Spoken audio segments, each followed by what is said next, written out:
میں یہاں چند بزرگوں کی بات بتا دوں، اللہ والے کیا دنیا میں انہوں نے کچھ حاصل نہیں کیا؟ مخدوم علی شاہ مینا رحمۃ اللہ تعالی علیہ، محمد شاہ مینا رحمۃ اللہ علیہ، لکھنؤ کے بڑے بزرگ، ان کی سیرت میں نے پڑھا۔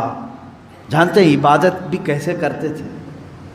اللہ اکبر، رات کے وقت کھلی دیوار جو ہوتی، کمپاؤنڈ جیسے ہوتا ہے دیوار کے اوپر کھڑے ہو جاتے تھے، عبادت کے لیے کھڑے ہوتے تھے، ادھر بھی نیچے ادھر بھی نیچے، بیچ میں دیوار ہے، کھڑے کھڑے عبادت کرتے تھے رات تک۔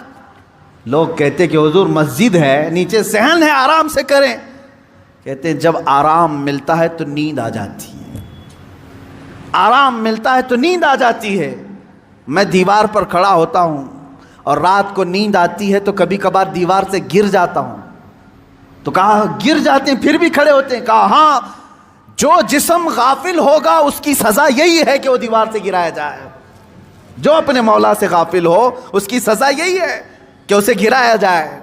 یہ اللہ والے تھے جو لمحے بھر کے لیے غافل ہوتے تو اپنی جسموں کو سزا دے دیتے تھے۔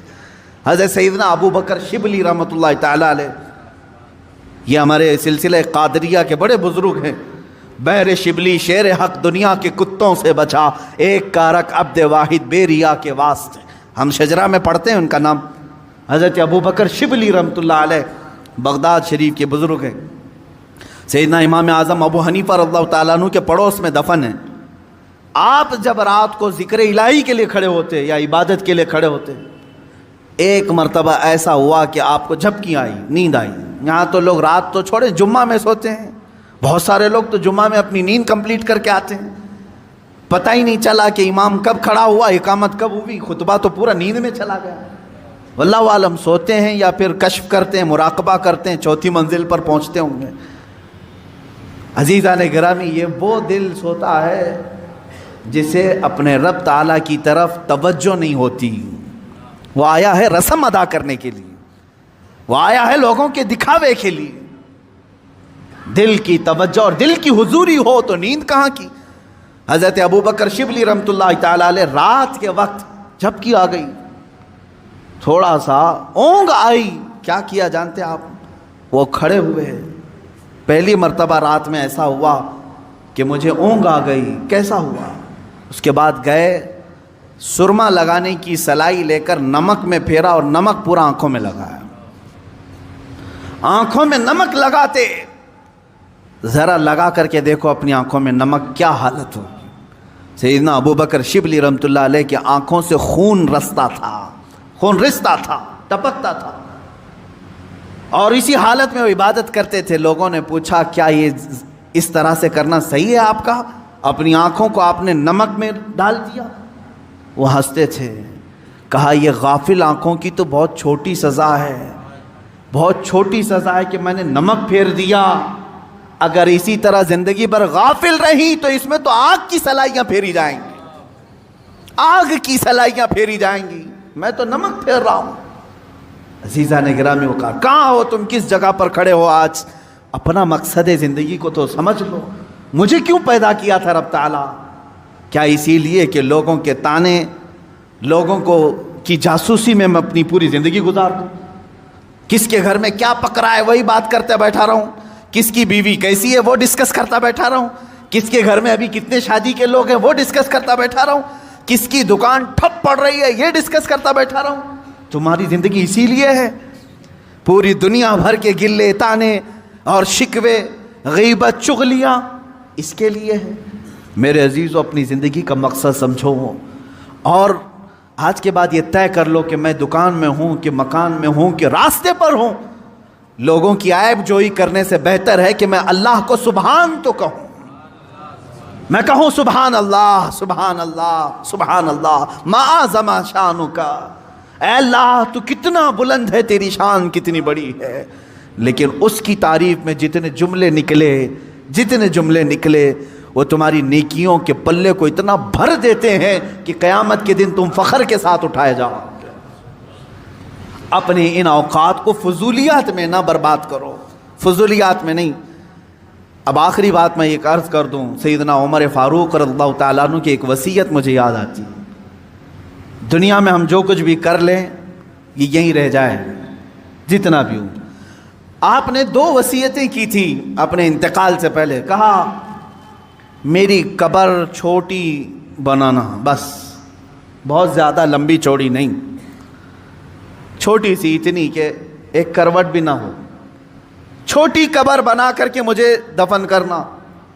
دوسری وصیت، مجھے سادہ سا کفن کپڑا دینا، عام لباس میں مجھے دفن کر دینا، کفن دینا۔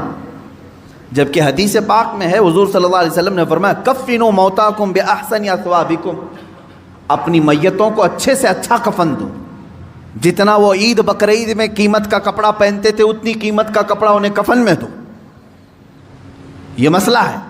عمر فاروق رضی اللہ تعالیٰ عنہ کی وصیت، یہ ان کا تقویٰ ہے، فرمایا چھوٹی قبر میں مجھے دفن کر دو، سادے کفن میں مجھے ملبوس کر کے دفن کر دو۔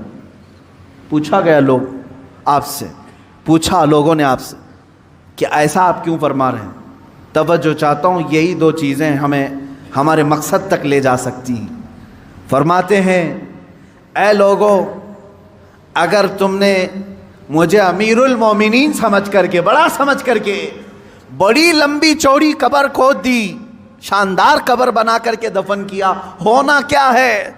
تم دفن کر کے ادھر جاؤ گے، اگر میرے اعمال میں ایک بھی عمل میں پکڑا گیا تو یہ تو پوری چوڑی قبر بھی دبا کر کے میری ہڈی پسلیاں توڑ دے گی، دیواریں دبائیں گی، کیونکہ حدیث پاک میں ہے وقتۃ القبر حق، قبر کا جھٹکا دینا حق ہے، ہر ایک کے ساتھ ہوگا۔ سیدنا عمر فاروق فرماتے ہیں یہ قبر کی دیواریں تو ہڈی پسلیاں توڑ دیں گی اگر میں کسی عمل میں پکڑا گیا۔ اور رہی بات چھوٹی قبر تم کھود کر کے مجھے دفنا رہے ہو، اگر مولا تبارک و تعالیٰ کے ہاں میں پاس ہو گیا، میرے اعمال نکل گئے، تو تمہارے کھودنے کا کیا، اللہ اتنی کشادہ کرے گا کہ جہاں تک نگاہ جائے وہ تو تم کھود بھی نہیں سکتے، اتنی بڑی میری قبر بن جائے گی۔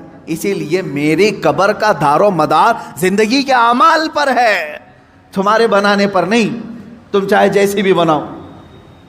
اور دوسری بات کفن کی، چلو تم نے بہت مہنگا کفن مجھے پہنا دیا، حضرت عمر فرماتے ہیں اگر میں پکڑا گیا، میرا عمل کوئی اللہ کی بارگاہ میں گرفت میں آیا، تو تم نے چاہے جتنا بھی مہنگا کفن دیا ہو یہ سب کھینچ لیا جائے گا، سب سڑا دیا جائے گا، ختم کر دیا جائے گا۔ اور اگر تم نے ہلکا کفن بھی دے دیا مجھے، سستا کفن بھی دیا، لیکن مولا کو میرے اعمال پسند آ گئے تو وہ تو مجھے جنتی لباس پہنائے گا۔ سارا دار و مدار میرے اعمال پر ہے۔ اسی طرح میرے عزیزو، تمہاری عمدہ کوٹھیاں، تمہارے عمدہ بنگلے اور تمہارے بڑے بڑے جنازے، چاہے لاکھوں کے خرچ کے ساتھ تم نے اپنی میتوں کو دفن کا انتظام کیا ہو، کچھ نہیں ہونا ہے۔ تمہاری زندگی کا سارا دار و مدار یہی چند دن ہے جو تم اللہ کو منانے میں لگا دو گے۔ اٹھاؤ اپنی تسبیحاں، اٹھاؤ اپنی تسبیحات اور اللہ رب العزت کے نغمے گاؤ، اس کی حمد بیان کرو جتنا وقت تمہیں ملے، اور اٹھاؤ تسبیحات، بارگاہ مصطفیٰ میں درود کی کثرت کرو۔ تمہاری زبان اس لیے نہیں دی گئی ہے کہ لوگوں کو طعن و تشنیع کرو، ان کو گالیاں دو، تمہاری زبان اس لیے ہے کہ مختصر وقت میں اللہ کی جنت خرید لو۔ کیونکہ میرے آقا صلی اللہ علیہ وسلم نے یہ زبان یوں 2 انگلیوں میں پکڑ کر کے کہا تھا صحابہ سے، اے صحابہ سنو، یہ جو ٹکڑا ہے گوشت کا، یہ انسان کو دوزخ میں بھی لے جاتا ہے، جنت میں بھی لے جاتا ہے۔